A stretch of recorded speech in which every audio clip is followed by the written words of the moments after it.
This side is... Hello, everybody. Welcome. I'm Lee Camp, joined by the always amazing Eleanor Goldfield. Hello. We got a big show for you. Thanks for being here. Thanks for joining us. We're going to, I know this is going to shock you, we're going to talk a little bit about what Israel's been up to. Not sure if you heard there's something going on over there. We're going to get into to a little bit about Wall Street, more about the tariffs. But we're going to start with a guy who's wearing more mascara than he would probably be comfortable with. You got to give Eleanor credit. She does not know who Jesse Waters is. I believe that's his name. The Fox News face that has basically taken Tucker Carlson's place, but he also was on like Bill O'Reilly for 40 years and all. I just know that he looks like a douche canoe, absolute goon, and he probably he's probably a total homophobe. But dude's wearing mascara. I'm just saying, and a lot. Anyway. It's an interesting clip. The reason we're playing Fox News is because it's an interesting clip because they reveal the truth on two separate matters, and they kind of don't know how to deal with the fact that they're revealing the truth. This is intense propaganda. Luckily, it's kind of calmed down on Trump, and you can see it. But the way they're talking about Musk, that's almost gotten worse. We do this in other countries. The CIA literally uses the same exact propaganda to stir up cultures in other countries to topple dictatorships we don't like. Now we're doing it in our own country. And it's like almost working. What am I talking about? A CIA guy was on the show the other day. He said that's exactly what we did. Color revolutions. In Indonesia, it's what we did. Right, in color revolutions. Well, now they know. We've done it in the Middle East. We've done it in Latin America. It doesn't always work. Sometimes it backfires. And it almost worked in the United States. I'm going to play the next clip in a second. But so they're talking about color revolutions. This is ongoing. This is the job of the CIA. This is what the CIA does day to day. Is they go to other countries and upend them, try to create coups, I also like that he said. I mean, because it's not totally accurate. Because he's like, and now we're doing it in the U.S. Motherfucker, that we've been doing that shit since 1776. At least since they assassinated JFK. So the idea that the propaganda is just starting. It's like, where do you think you work? Yeah, no, that's the other thing is when Fox News will reveal something like this, they'll be like, what? Even Tucker Carlson, who was known for kind of saying things like this, where everyone's like, oh my God, they said it. He'd always have a look on his face when he'd have guests on, until to this day, when he does a show, he has Jeffrey Sachs on, and Jeffrey Sachs will say, we funded Syria, we funded Al-Qaeda and Al-Nusra in Syria. And Tucker Carlson's going to do this little face like he's smelling a fart. Wait, what? What? Well, he looks a little disgusted too. He's like, oh, what? Yeah. And anyway, so here's Fox News admitting the thing that everyone should know, that the CIA spends basically every waking hour upending other countries, creating color revolutions, creating coups of all types, propaganda of all types. Anyway, they also revealed the truth about something else. Hate seeing this. I think the Luigi Mangione example is really important because when you looked at who approved of it, it was Gen Z, young people. Yeah. And the underlying issue is wealth inequality for a lot of these people, and the way that manifests in our healthcare system. How some people, have no access to the care that they need, and it feels like the rich, especially someone who runs a healthcare company or an insurance company, can have a beautiful life and make this insane pay. And I think it definitely needs to be dealt with. The media. Yes, Barbara, or whatever your name is. It's definitely got to be Barbara. or Kimberly or something. I love how she's saying this wait, and the other people are sitting around and like, what? Who? Inequality? What was that word you said? Started with an I, it sounded like an E. Well, it all sounds like she's kind of reading a footnote, well, it just has to do with and they're worried about wealth inequality, and then but let's move on. It's not like so much to do. And basically, she's saying that it's unsettling that all of these people liked Luigi, but then she's like, also I see their point, but okay, so then okay. What do you want to bet she got a talking to? after she got off that stage. What about Mascara Dude? He probably got a talking to also. No, I think he runs the joint now. Like, he's just the last man standing. You know, he was like the kid on the Bill O'Reilly show, and now he's the old, like, haggard, like, last man standing at Fox News, him and Greg Gutfeld. And so I think they run things now. Yeah, I just thought that was really, I mean, because it once again shows, like, it shows the cracks in the propaganda, but also how, like, it's still trying to uphold the system. Like, well, now the U.S. is doing that as if, like, we just started doing propaganda. Yeah. It's as if it's not what the entire American myth is based on. So I just thought that was kind of and I wasn't. Yeah, it's a great clip, and I wasn't clear on exactly what led him into that, but he said something about now they're doing it in our country against Musk, and I think what he's saying is that, like, basically, left-wingers in the U.S. are creating fake propaganda against Musk. And I'm like, it's not fake. It's just how Musk is behaving. It's just the reality of what that fucking sociopath is. It's not fake propaganda. Okay. So let's get to one of the main topics I wanted to get to on this episode, which is there's a lot of chaos coming out of the Trump administration. Yes, there's a million things we could be covering, but so I and Eleanor often try to find some of the ones that you aren't hearing constantly. But anyway, Marco Rubio has legit put out a memo arguing that the U.S. government can prosecute people for thought crimes, which of course is one of the telltale signs of, like, a dystopian fucking hellhole. But this has also been the United States beforehand. It just hasn't been this obvious. Okay, carry on. I don't know how well your whispers come through when you do that. I mean, usually, I hope they come through. Whispers are typically picked up very well by microphones, but what I was saying is that, like, thought crimes have already been illegal in the United States, and we covered this a little bit last week, and I don't want to, like, rehash the whole damn thing because that would take too long, but, you know, like, I'm not going to spend forever the Aliens Act and the Palmer raids and all of that shit. So, like, not saying this isn't bad and not saying this isn't totally effed up, also contextualizing it in the larger history of the United States is really important. Well put. And there's, as we say many times, there is a difference between the way the U.S. has behaved and when they outwardly say things. And so this is Marco Rubio saying in a memo internally in the Trump administration that the government can expel legal residents, keyword legal, from the country based on past, current, or expected beliefs, statements, or associations that are otherwise lawful. You mean all-wise lawful, not otherwise lawful. They are lawful. They are all lawful. And this is all awful.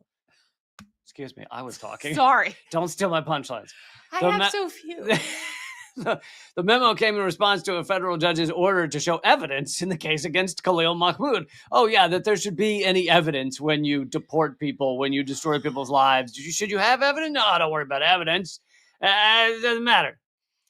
Rubio pulled the alleged authority to rendition activists from a 1952 act that specifies the Secretary of State can flag an individual for deportation if their presence could have, quote, serious adverse foreign policy consequences. The rarely invoked clause is vague, and legal experts say the federal government cannot unilaterally revoke a person's green card status, even though, as you mentioned, they have done in the past. But I think this is the first time the head lawman of the United States, has written down we can kick people out of the country, legal residents out of the country for expected beliefs. I also like the way that this, I mean, I don't like, I hate it, but everything is with an edge of humor, because if I don't laugh, I'm going to cry also. And you don't want to sit here and watch me cry for an hour. That'd be just really weird for everyone. So the way that this is phrased is really amazing. Rubio wrote, condoning anti-Semitic conduct and disruptive protests in the United States would severely undermine that significant foreign policy objective. Okay, so two things. One, not anti-Semitism, but we've had that conversation way too many times. Secondly, he's not saying that anti-Semitism, like, as a legitimate thing, is bad. He's saying it's not great for U.S. foreign policy, which reminds me very much of what Winston Churchill said about the creation of the state of Israel back in 1948, he said, the creation of a state of Israel aligns with the U.S. Empire's goal, or the British Empire's goals. Like, it's almost verbatim. I don't know if he said goals or whatever, aims, something like that. But dude, and Churchill was a piece of shit, by the way. So this tracks. But like, he literally said, we're doing this because it's in our interest. We don't care about any of the people over there as human beings. We care about our imperialist aims, which is, of course, what the U.S.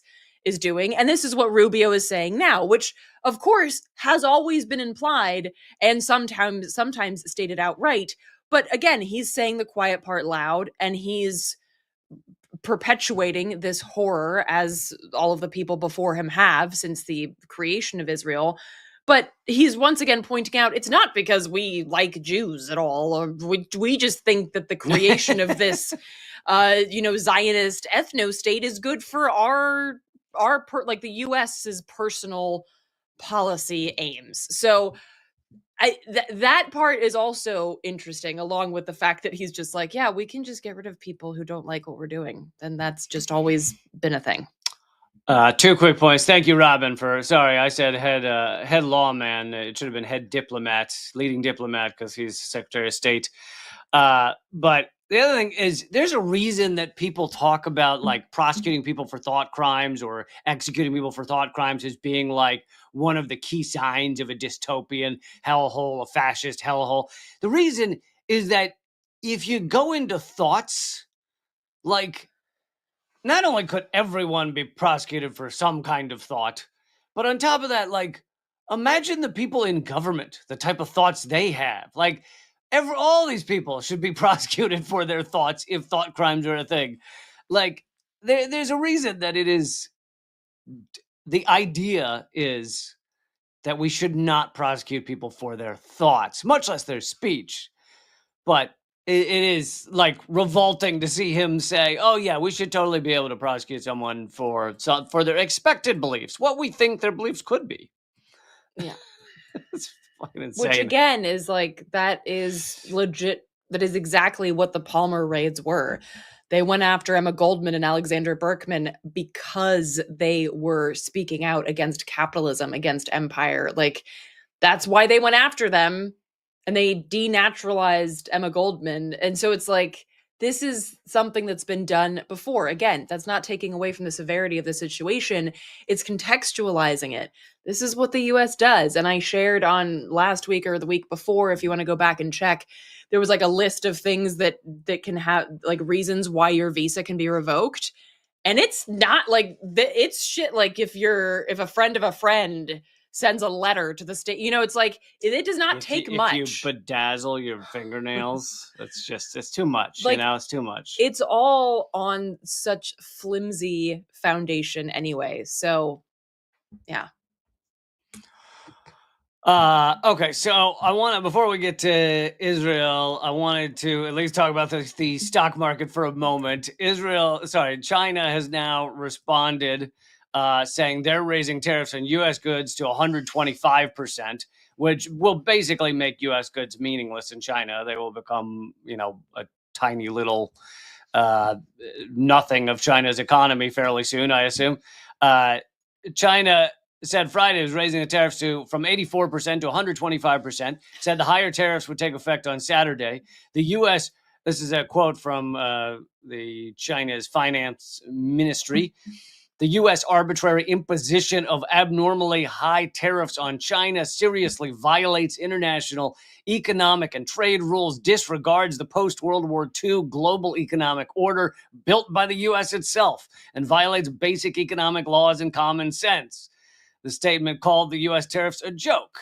They also said if the U.S. continues to impose higher tariffs, China will no longer respond, even though they called it all a joke. But they said they won't respond because at the current tariff level, there is no market acceptance for U.S. goods exported to China.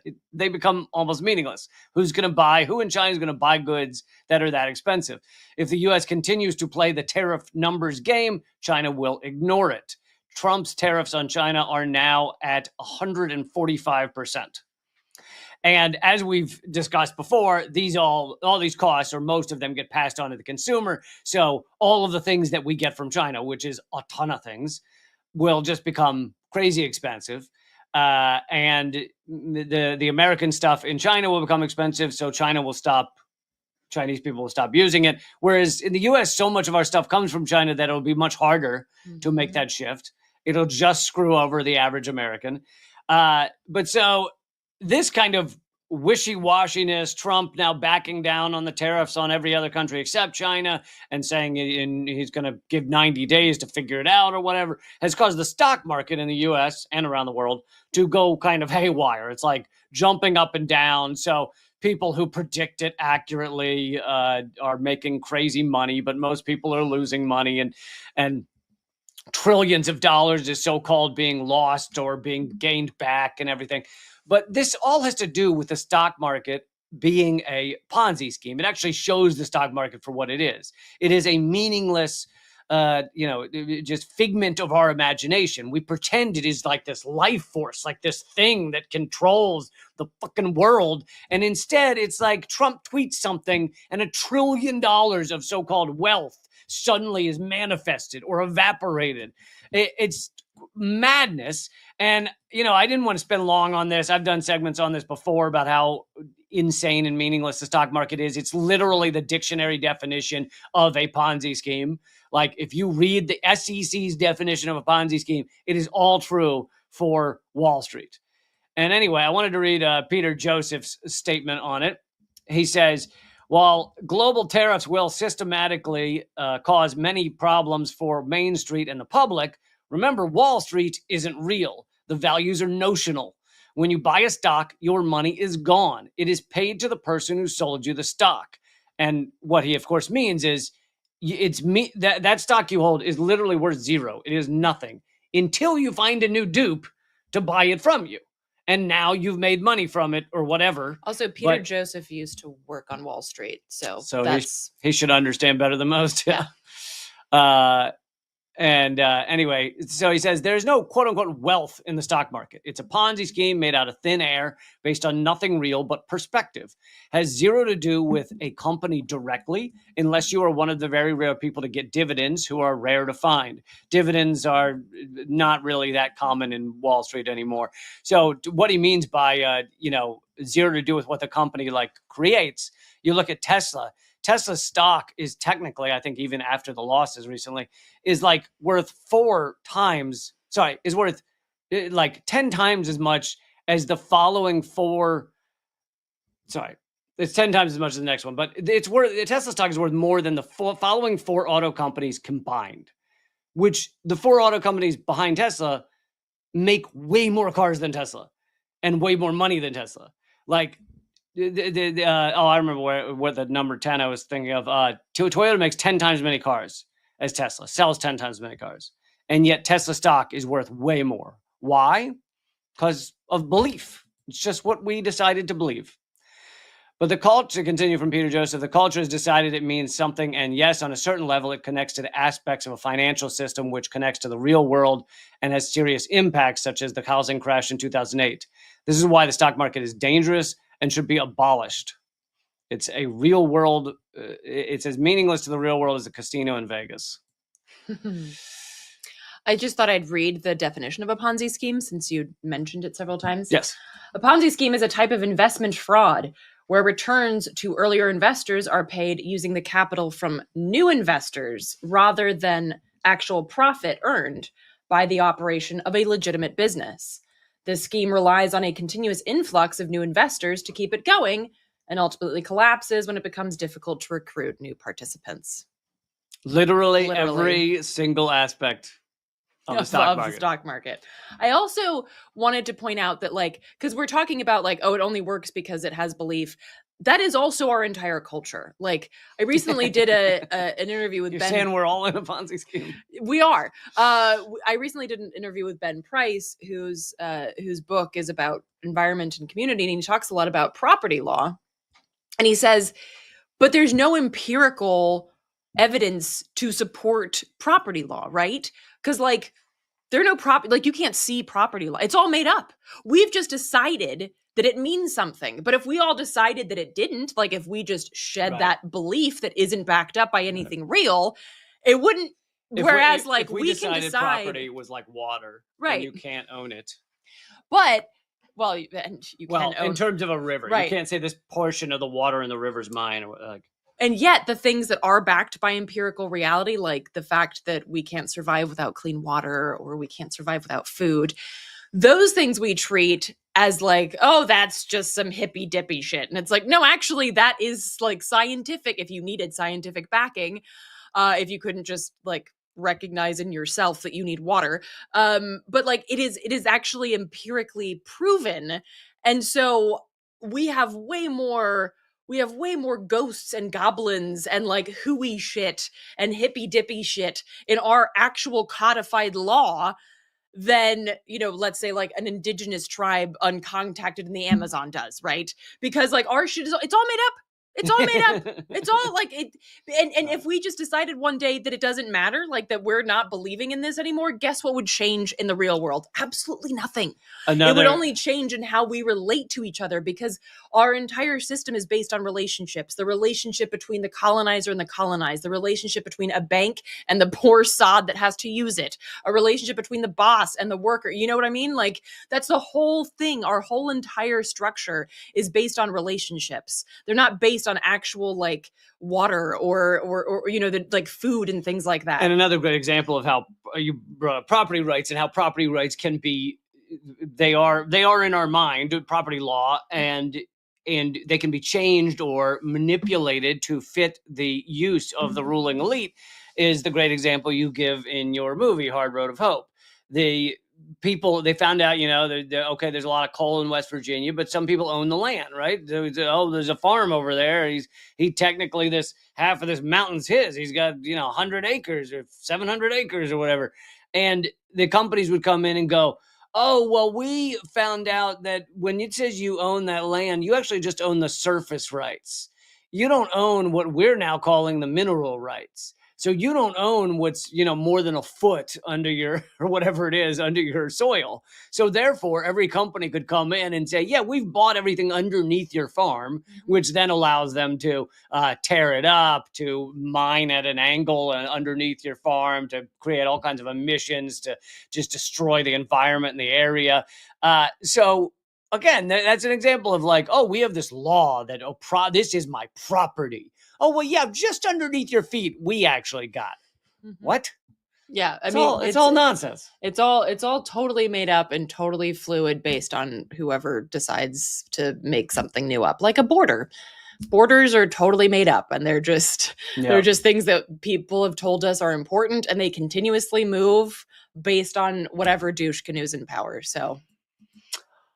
Okay, let's move on. Everybody, click thumbs up, click share, click subscribe. If you're watching this on YouTube, I hope you will also follow some of my other channels, because that channel, my YouTube channel, could be banned at any moment. My last one was banned, so it is really useful if you follow multiple pages.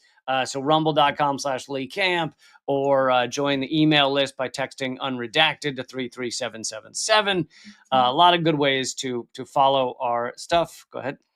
Also, I have a new Substack. It's at eleanorgoldfield.substack.com. Yes. So check that out. Hold on. Keep talking about it for a second. Eleanor. There's some good posts on there, if I may say so myself. Substack. One about being honest about marches. Yes. And the latest one is about the stories that we tell, and like the importance of storytelling, and in terms of the mirror that it shows, that places on the storyteller in terms of what we hope for, what we value, what we uplift, and what we try to bury. So if you're a reader, go over to eleanorgoldfield.substack.com. I used that as like the welcome email. Looks like we got ourselves a reader. And I was very happy to see that a lot of people understood the joke, which just made me happy. Thank you, Denise, for supporting the show. Really appreciate it. Thanks, Denise. Oh, I see. Only Eleanor speaks the truth. Okay, fine. I'm just chopped liver. And I forgot to say thank you, Atomic Toaster, for supporting the show. Trump 1 week from now says, I love China. Really appreciate you guys throwing in the super chats. We love a good super chat. Really, really big fan of those who are big fans. Okay. Let's move on to the great and impressive efforts of people like Bernie Sanders and AOC to get everyone to go back to voting Democrats. So I wanted to share this because it shows an important aspect of Zionism because a lot of times we're just confronted with the most grotesque, right? The Zionism that is just like all out genocide and doesn't try to avoid saying things like, yeah, we just want to ethnically cleanse them.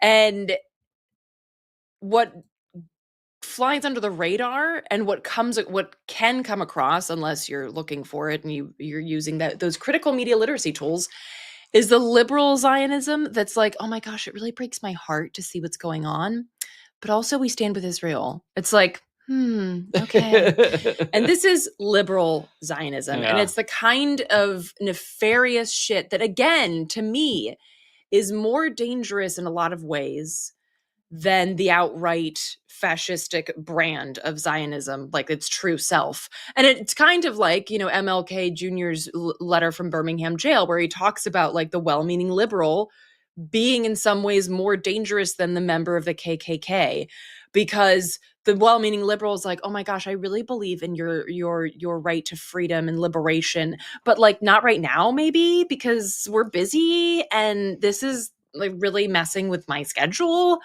And so that's where that whole, like this whole idea of liberal fill in the blank, Zionism, what have you, liberalism in general, that's where I feel like it's really important to mention this and uplift this issue, because it flies under the radar with all of the horrific shit that we're seeing. And I think it's really important that we call this shit out, because no, you do not get to try in both sides this shit, okay? There is nuance on a lot of things. There is not nuance on genocide. You're either for it or you're against it. As Chris Hedges said, you're either with all the oppressed or you're with none of them. You can't both and this shit, okay? And that's what liberal Zionists try to do. So you see, like, for instance, this if people want to check it out, it was a post done by United Front for Liberation that basically talks about quote unquote progressivism inside the US, which you've got the Squad and then you've got Bernie, that they really use this kind of language like peace, right? We want peace. Well, that's vague, right? And it also suggests that there's like this complex kind of, situation. It's complicated. It's super complicated because, both sides. Yeah. Who knows what to do? I don't know. We just got to keep bombing children, I guess. So basically, and they pinpoint, they highlight in particular Bernie Sanders and AOC. So they say that, like, they, for instance, offer the illusion of dissent while actively maintaining the status quo. And so they'll condemn right-wing extremism in the Knesset, but they promote Israel's right to exist. Well, Israel's right to exist is based on right-wing fascistic extremism vis-a-vis settler colonialism. So again. Yeah, and then they try to get away with it, blame Netanyahu. It's I hate Netanyahu. I support Israel, but I hate Netanyahu. I think they got to get him out of there. It's like, no, he is just furthering the efforts of this colonial state since its inception. Right. It's kind of like saying you hate Trump, but you love America. And it's like, well, okay, but if you really if you took out Trump, what would you have? You'd have the America that is based on genocide and slavery, that has been perpetuating these horrific things, whether that be Biden's crime bill or Obama, the deporter in chief. It's like, you can't separate these. This is America. And this is Israel. So Israel's right to exist means that you support the genocide, but you just don't have enough of a spine to admit it, They'll mourn the dead, like as if their mourning helps a goddamn thing. But they'll reject the language of genocide. They won't call it a genocide. Which of course allows it. If you are not going to talk about it, you're allowing it. Right. So basically, like, they're placing this concept of liberal Zionism under the banner, so to speak, of progressivism. And they are talking about how Sanders and AOC become gatekeepers for an empire that depends on Palestinian dispossession. And there's some really good examples in here, and I'm not going to go through all of them because it's quite a heady and a long post. But it's basically that liberal Zionism is the mask worn by Zionists who try to appear humane. People who want peace and coexistence, which is, again, to completely miscontextualize the situation. Coexist. Okay, there's not a problem because like Jews and Muslims inherently hate each other. That's dumb. Also, because not all Palestinians are Muslim. So there you go. There are Palestinian Christians. There are Palestinian Jews. There are Palestinian, people who have other religions. There are Palestinian atheists. It's like the Palestinians are not a monolith. And so that is another fallacy. This idea that, oh, well, if Muslims and Jews could just get along. Also, it shows that you know dick about history, because actually Muslims and Jews have lived very well together for thousands of years at this point. Yeah. So basically it upholds the same policies, just like liberalism does with regards to healthcare, education, immigration, LGBTQ rights. It upholds the same horrific right-wing policies. But, like the Democrats, they wrap a Black Lives Matter flag around it. So, like, liberal Zionists will wrap a peace flag around the flag of Israel and be like, well, we just really want peace. But people are being so mean. as if this is like a both sides. So I think it's really important to call this shit out, because I think a lot of people are wanting to play this game and stand with Israel, but also then be like, but I really hate seeing people die. It's really just a bummer. No, you can't have. Similarly, they'll say, I stand with Israel, but I don't agree. I don't think they're doing it the right way. I don't think they're going about it the right way. Like as if you could do genocide right. You could do genocide the nice way. You could do ethnic cleansing the friendly way. And then there's the Tucker Carlson and many right wingers angle, which is to basically never speak of it, never speak of the genocide in Gaza, except when Tucker Carlson has said, I just don't think it's a good propaganda piece for them. Like he's like, I think it's bad PR. Oh, really? Genocide is bad PR? That's the worst you can say about it? That's the detailed analysis you have, is genocide is bad PR? To me, it's just it's almost it's as bad as it's saying I love the genocide, because it's like, how can the PR aspect be all you're upset about? Right. And so to your point, they say, in short, liberal Zionism is the PR department of Israeli colonialism. It's not an antidote to Zionist extremism. It's the software update that keeps apartheid acceptable within the neoliberal political landscape. Software update. Yeah, and I think, I think it's really important to highlight that the system and its propaganda arms are malleable. Like they'll move wherever they need to move. They'll paint Black Lives Matter on a street. They'll put out that rainbow flag in June, right? And so that they're hoping that people will be duped, and unfortunately a lot of people are, into thinking that they give a shit about you, when obviously they don't. So I think it's really important to see past this and to call it out again.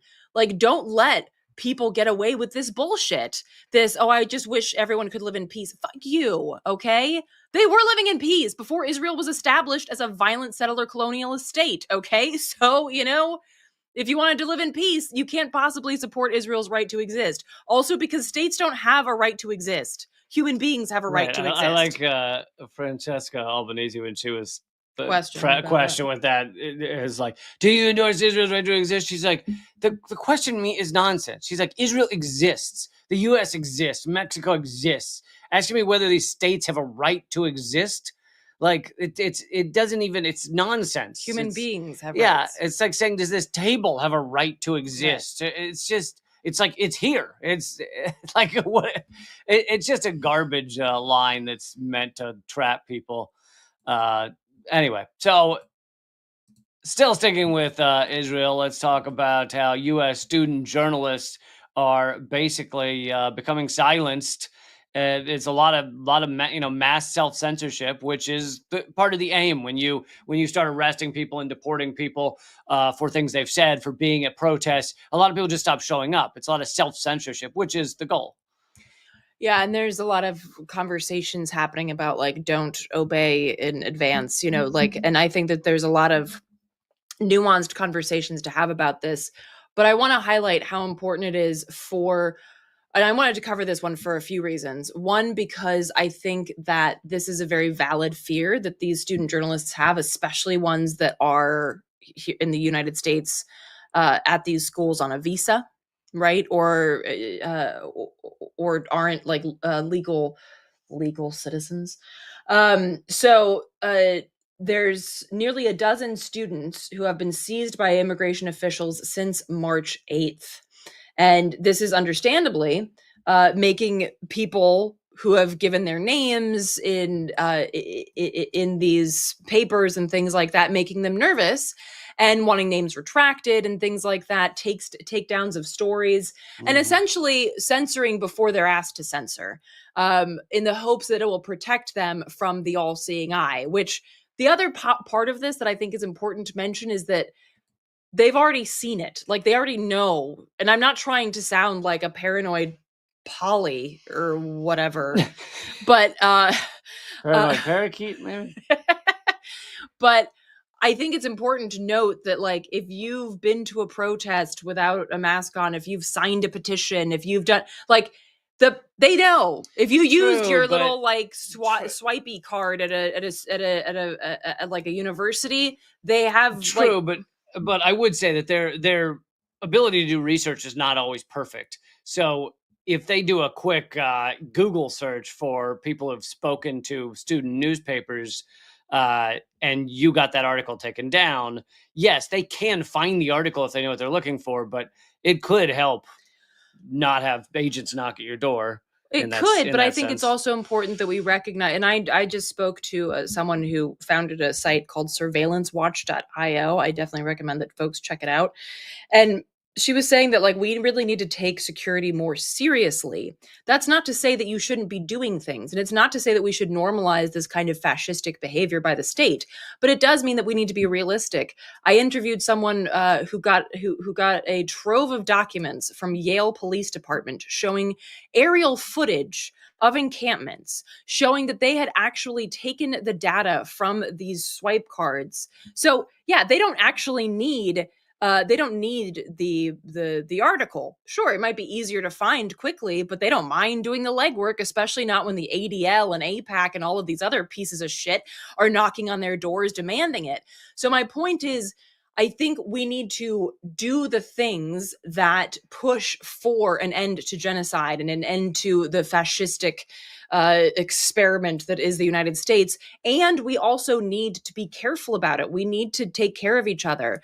We need to think of our communications as not just affecting ourselves, but the people in our community. So if you use like regular messaging, if you use regular email and things like that, that doesn't just affect you, it affects the people that you're in community with who might be LGBTQ, who might be undocumented, who might be very vocal supporters of Palestine, et cetera, et cetera, et cetera.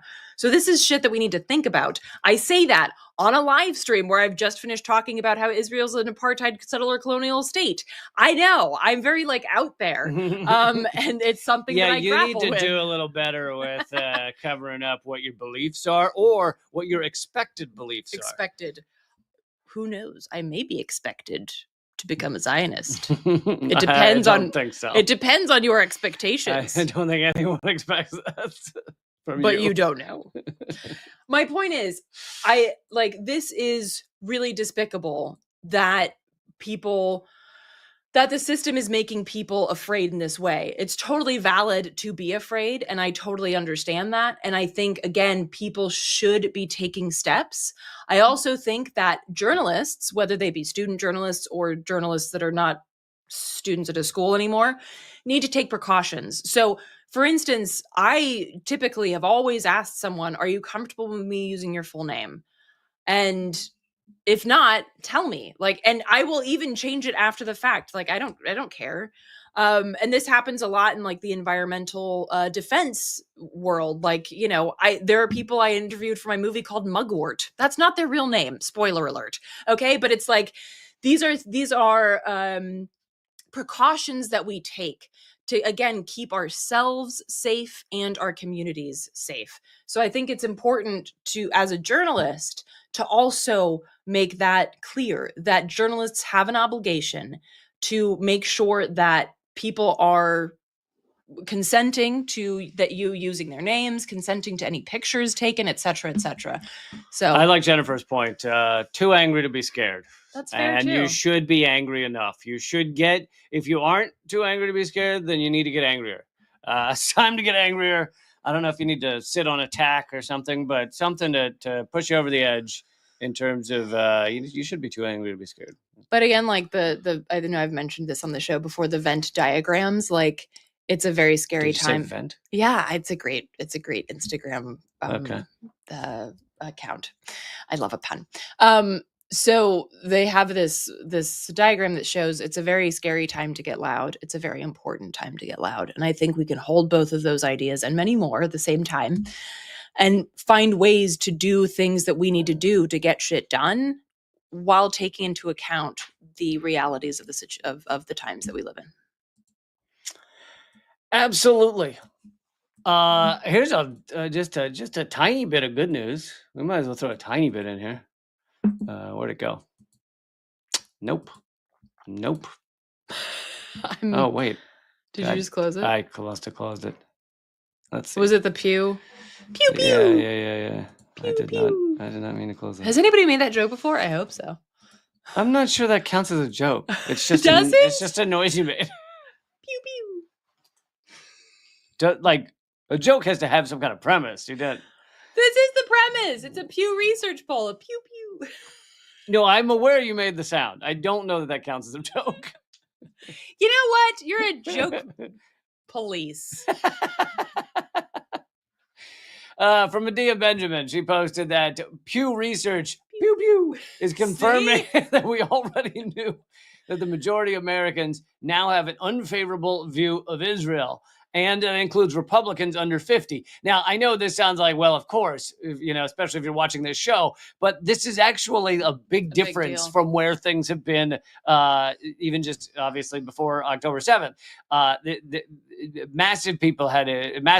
vast majority of people in America had a positive view of Israel until now. So Israel is really shooting their ability to continue as an apartheid state. They're shooting it in the foot. Like they're ruining their own future as an apartheid state. And then she points out that Trump has just rolled out the red carpet for Netanyahu and handed $8.8 billion more in weapons to the genocidal regime. So, but that is some good news that more people, and I know we've been covering those numbers over the past year and a half as Americans continue to back away from thinking that Israel is just or right or moral or any of those things. All right, shall we get to Israel's environmental violence in Palestine, Lebanon, and Syria? Sure. So this is the other side of the coin, or another thread in the carpet, or the other cheek on the ass. It's not really a side, though. Okay. That's what they mean when they say turn the other cheek. You would think that, wouldn't you? So this is a post by the Slow Factory. They do really good work on Instagram and websites as well. But so there's, of course, we focus on the human genocide aspect of things, understandably. And also, it's important to recognize the extreme violence that settler colonialism... Thanks, Denise, for supporting the show. Thank you. It's really important to highlight the ecocide part of things as tied into settler colonialism. So whether that be the destruction of... I mean, I don't have enough time to go through the destruction of everything that the United States has destroyed since its inception. But it's part and parcel of that same idea. Just as I said earlier, when you decide that your beliefs, that your ghosts and your goblins are based on property, and that property has more rights than nature, then of course you're going to F up nature in order to enclose and restrict and like prioritize the profit of property. So this is that same idea, because Israel as a settler colonialist state is carrying this on. So this part, like this stems from partially from military operations, obviously, but also from resource exploitation and infrastructural destruction. So, for instance, deforestation. And the thing with occupied Palestine here, it's really grotesque, is that one of the things that Israel said that they were going to do was, green the desert, as if that's a thing that a desert needs, that it's not an ecosystem unto itself, because you're idiots and you don't know.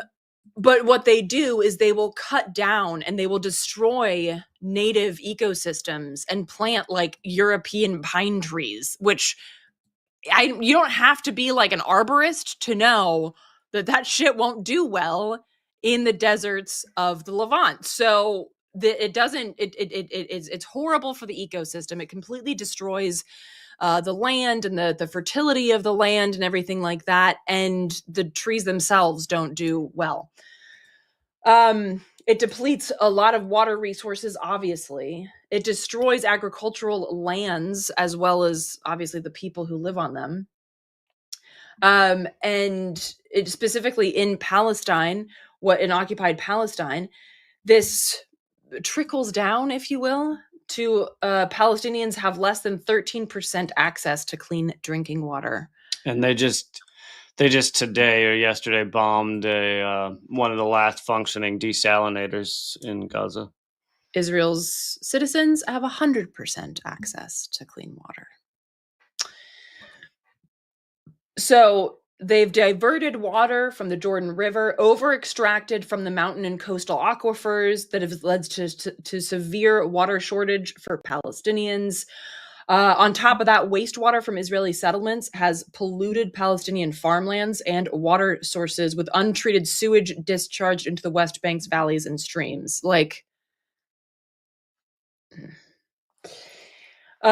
Gas and oil exploitation. This was, of course, a lot of people were like, this is why they're attacking Gaza. It's not, but it's, they don't mind having access to this. There's a gas field. So in Gaza, so like through military enforced maritime restrictions, Palestinians, of course, have no access to that. Israel's negotiated with international energy companies to exploit that gas. Right. And they actually found out that this gas was there. This gas field was there in the early to mid 2000s. And Gaza then signed deals with some gas entity, I can't remember which one, basically saying, you can pump this gas and Gazans will get paid for it. But Israel was never going to let that happen, because that would mean a lot of money in Gaza's coffers. And what would Gaza do with money? Well, they could have partnerships with other countries. They could build up their infrastructure and things like that if they're able to get the stuff into Gaza, which of course Israel stops it, although there used to be a connection to Egypt that there isn't any longer. But so even though Gaza found these gas fields, signed gas deals with companies, Israel has made sure that Gaza gets zero of that money, which so far doesn't exist. None of it's been exploited.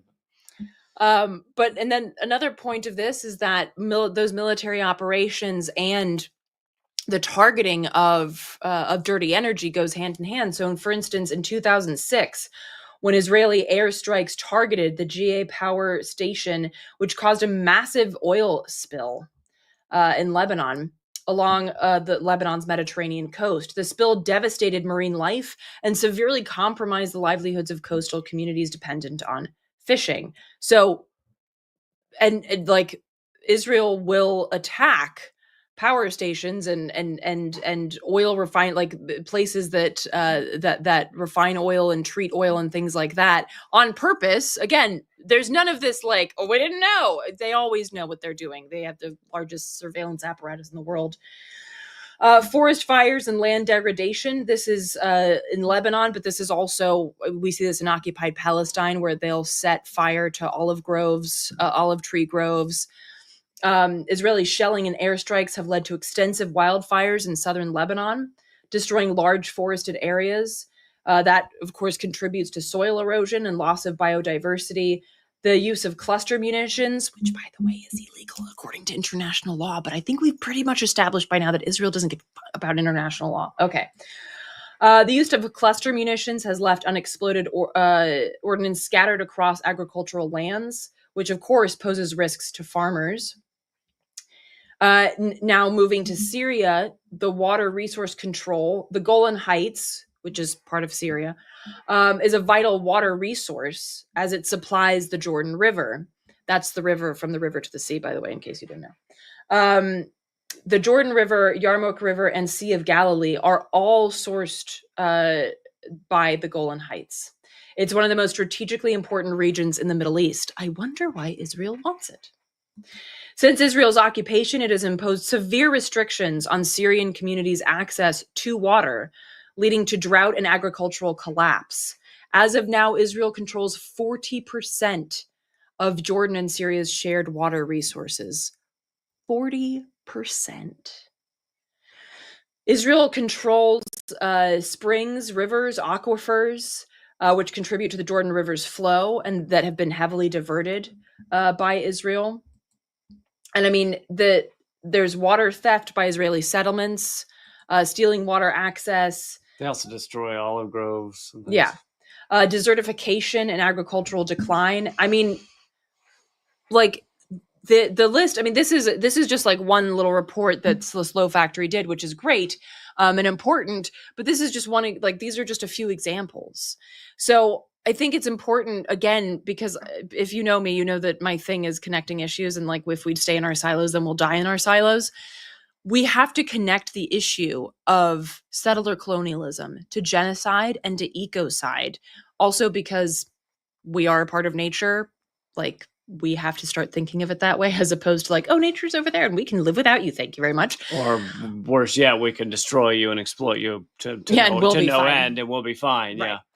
Yeah. So we have to start connecting these things, because otherwise we'll just stay like, no, I'm really focused on eco issues. Okay, well then you have to also care about this over here, or vice versa.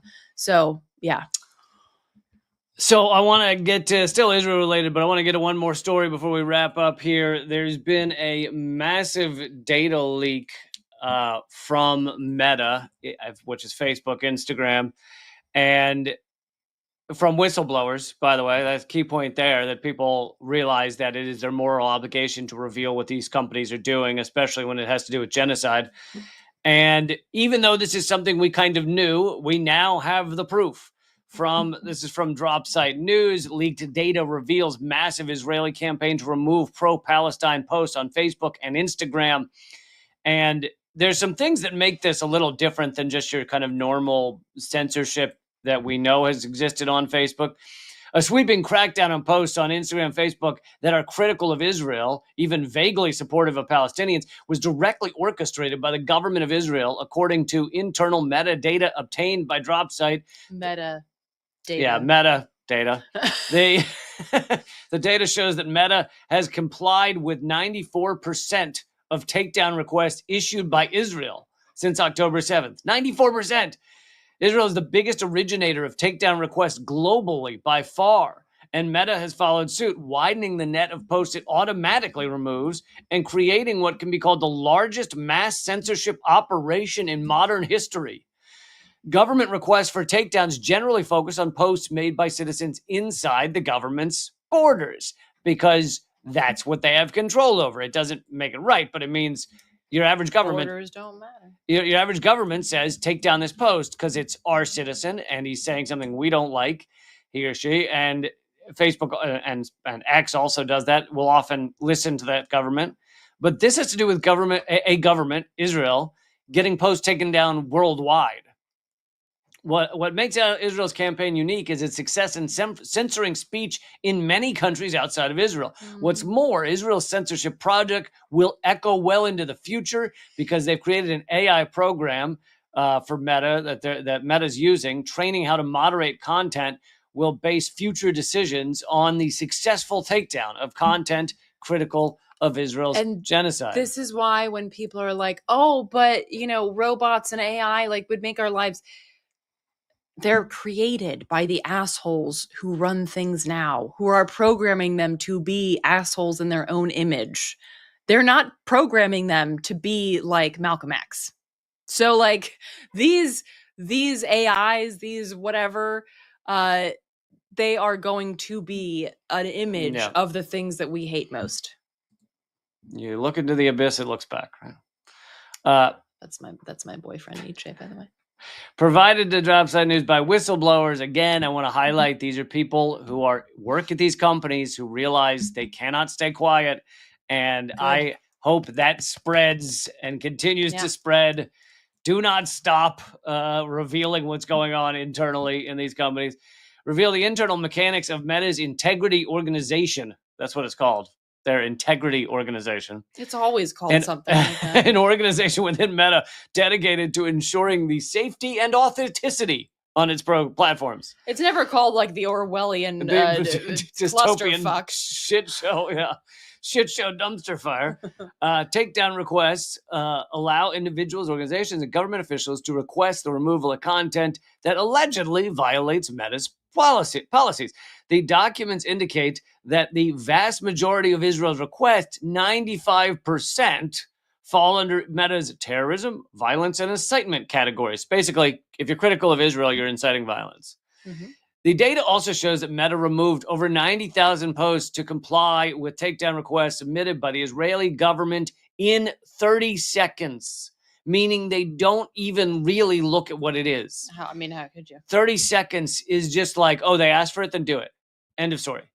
Meta also significantly expanded automated takedowns since October 7th, resulting in an estimated 38 million additional posts being actioned upon, which means removed, banned, or suppressed. I'm sure y'all have seen the screenshots where somebody posts a screenshot that says, hey, your post was taken down for this. I've seen that on my feed several times, and somebody's like, okay, now they're threatening to ban me if I post something like this again, and all I'm doing is, sharing something that this Palestinian journalist wrote, or even just sharing a Free Palestine message. Yeah, and the biggest thing they do, I think, is suppress, because I don't think I've had that many posts removed from my page, but my page is so suppressed that it's no one's going to see it. If you talk about Israel on Facebook or Meta or Instagram, it's going to get far fewer views than your other posts would likely get.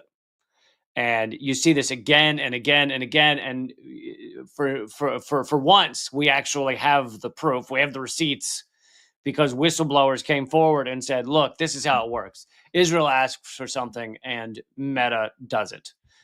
They bend over to it immediately.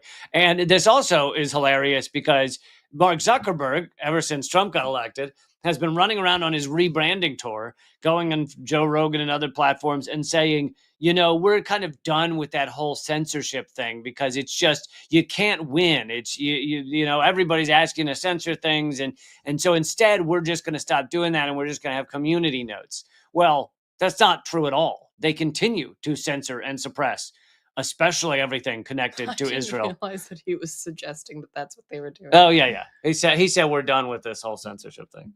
Which is also funny, because then he's just admitting that he was doing the thing. It's kind of like when McDonald's came out and said, our chicken nuggets now with real chicken. now with real meat. Wait, what were you doing before? And why should I believe you now? It's so Zuckerberg just admits that we were totally censoring people, but we're not doing it anymore. You can totally trust us this time. He tries to blame it all on the government. He says the government was just coming at us, and they just kept telling us to censor it. We didn't know. It was we were like, this is not right. They were just forced into a corner or whatever. Thank you so much, James, for supporting the show. Really appreciate it. So here's what we're going to do now. I'm going to do an extra segment for members. No, you're not scooting. I'm going to do an extra segment for members. right now over at Locals. So if you're at Locals or you belong to Locals, head over there. Please don't hang up the phone. I'm gonna pretend that hanging up is still a thing. We still call it hanging up, don't we? Don't push the button. I wonder if the kids understand why it's called that. Nope, don't scoot. Stay right there. So I'm gonna do an extra segment for you all. I'm gonna do 1 minute where we have the changeover. However, during that minute, I'm gonna play a minute or two of the new Unredacted tonight. Woo! If you haven't seen it, it premiered. This is not a Pew Research poll. It premiered last night at 7 p.m. Eastern, and so I hope you'll check it out. Anyway, I'm going to play just a couple of minutes, then I'll be back with a special segment for everybody at Locals. It's a great episode. So, everybody, and perhaps to you on the podcast, I don't know when we shut off the podcast. Maybe we're saying goodbye to the podcast. So, goodbye to podcast, and I'm going to have to edit the shit out of this. Eleanor says goodbye. I say goodbye. And then I say goodbye, but actually not really. I'm going to be here in just a minute. This is an editing nightmare. So here, stop talking. Stop. This is an editing nightmare. I'm scooting. No, don't scoot. There's no need for a scoot. I like a scoot. All right. There's no need for a scoot. Whoa, that was very... That was trippy. Turtles all the way down. I clicked on the wrong one. Coming up on tonight's show, we'll show you how the Trump administration is planning to purge millions of voters from the voter rolls. But lucky for us, there was nothing worth voting for anyway. Let the purge begin. And I'll bring you the suppressed story of the FBI now acting as a security service for some of the biggest criminals in the world. I don't mean big, like largest criminal. I don't mean like waist size. I mean like criminality, criminalism, large, obese, criminalism. Please tell me the camera's off. Plus, we'll give you step-by-step instructions on how to fight back against your employers. But be forewarned, you'll have to bring your own nunchucks dipped in pig's urine. It's BYONCDB urine. All that and more, starting right now.